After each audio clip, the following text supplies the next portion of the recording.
What a strange thing it is, really, to spend your life trying to become someone. Just listen to that phrase for a moment. Become someone. As if you are not already here, as if your being were unfinished, as if life were waiting for you to shape yourself into something more impressive before it could finally begin. And so, little by little, this is what most people learn to do. They learn to perform, to edit themselves, to become more acceptable, more admirable, more interesting, more certain. You must become successful, or wise, or attractive, or strong, or good. You must become a person with definition, a person with value, a person who can be recognized. And in doing that, something very odd happens. You begin to disappear. Because the more you try to become a fixed somebody, the less room there is for the living mystery of what you actually are. A child does not begin life by asking, "Who should I be?" A child laughs, runs, cries, stares at the rain, speaks to the cat, makes nonsense, and lives quite happily without a resume. There is no image to maintain, no role to defend. Life simply moves. Then the world steps in. You begin to notice which parts of you are welcomed and which are not. Which behaviors are praised, which feelings are awkward, which qualities make people smile at you, and which make them uncomfortable. And because you want love, because you want to belong, you begin to put yourself together like a costume. Not a false self exactly, just a useful one, a social self, a presentable self, a self that can move through the world and be understood. And there is nothing terribly wrong with that.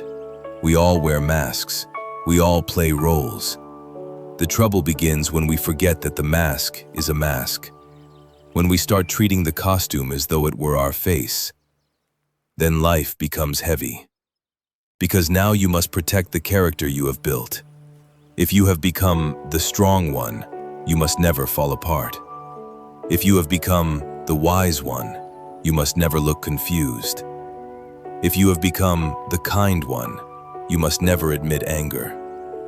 If you have become the successful one, you must never slow down. And so the performance goes on, year after year. You do not live anymore. You manage an image, and that is exhausting.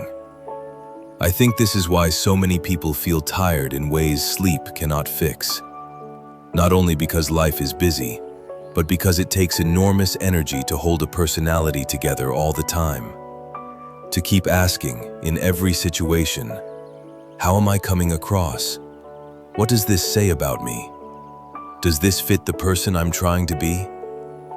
That question follows people everywhere. Into work, into love, into silence, even into solitude. And it spoils the music of life. Because life is not a statue. It is not something fixed and polished. It is more like water, or wind, or flame. Always moving, always changing shape. And the moment you try to hold yourself still, to become definable, final, secure, you begin to lose touch with that movement. You can see this very clearly in simple moments. There are times when you forget yourself entirely. Perhaps while listening to rain at night, or walking alone under trees, or washing dishes while afternoon light falls across the room in that quiet, accidental way that suddenly makes everything look holy.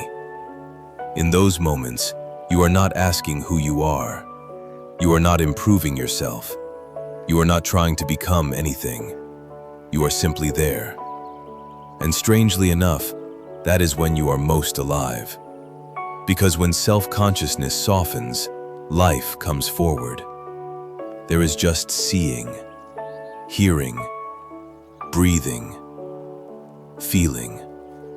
No commentator in the head, no manager of identity. Just this moment, exactly as it is. that is much closer to your real nature than all the stories you tell about yourself. But the mind does not like this simplicity. It wants something more dramatic. It wants a project. It wants a future. It says, "One day I will truly become myself." But that is a very funny idea, isn't it? As if the ocean were saying, "One day I will become wet." The self that is always trying to become real is itself the illusion. It is a social fiction, useful enough in practical matters, but disastrous when taken too seriously. It is a kind of role, and roles are fine, beautiful even. You play parent, friend, stranger, lover, teacher, host. That is part of the dance. But when you cling to the role, when you believe that you must be that and only that, you stop dancing. You become stiff, like an actor who forgets that he is acting.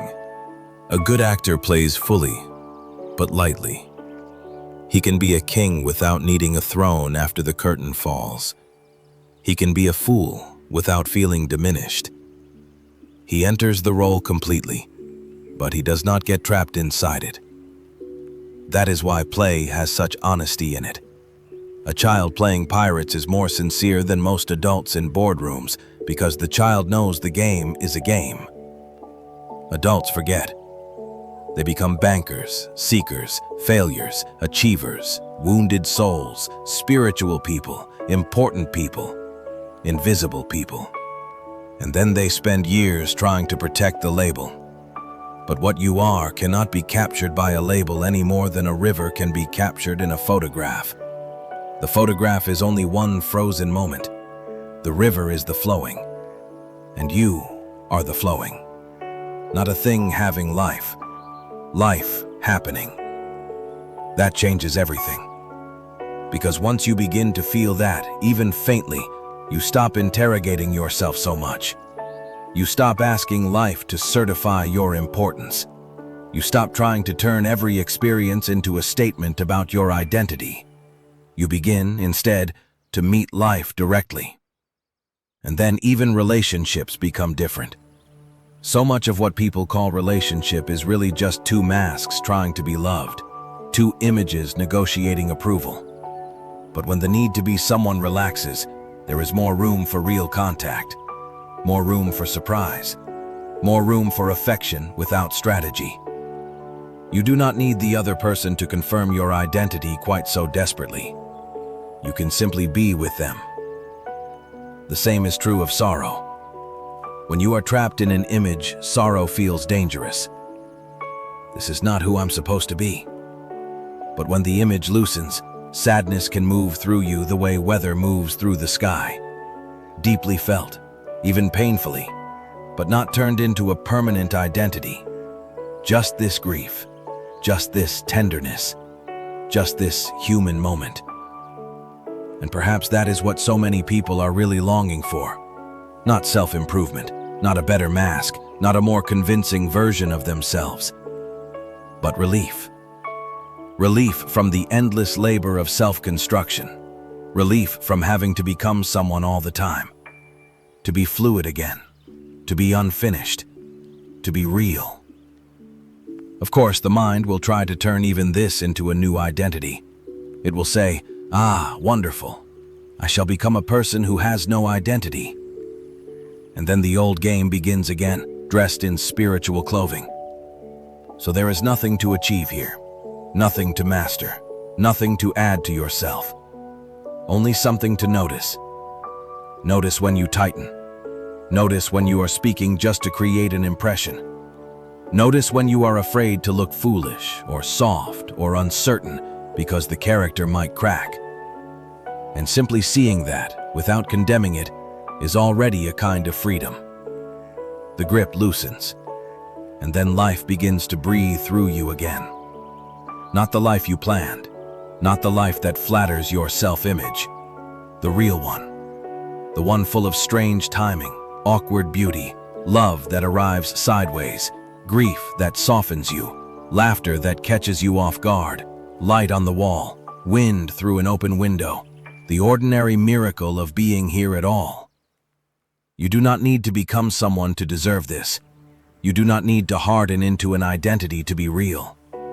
The tree does not introduce itself. The cloud does not defend its shape. The music does not explain why it matters. It simply plays. And perhaps you can live a little like that.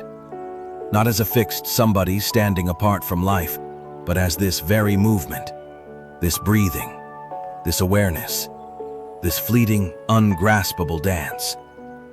And that is not a failure to become. That is freedom.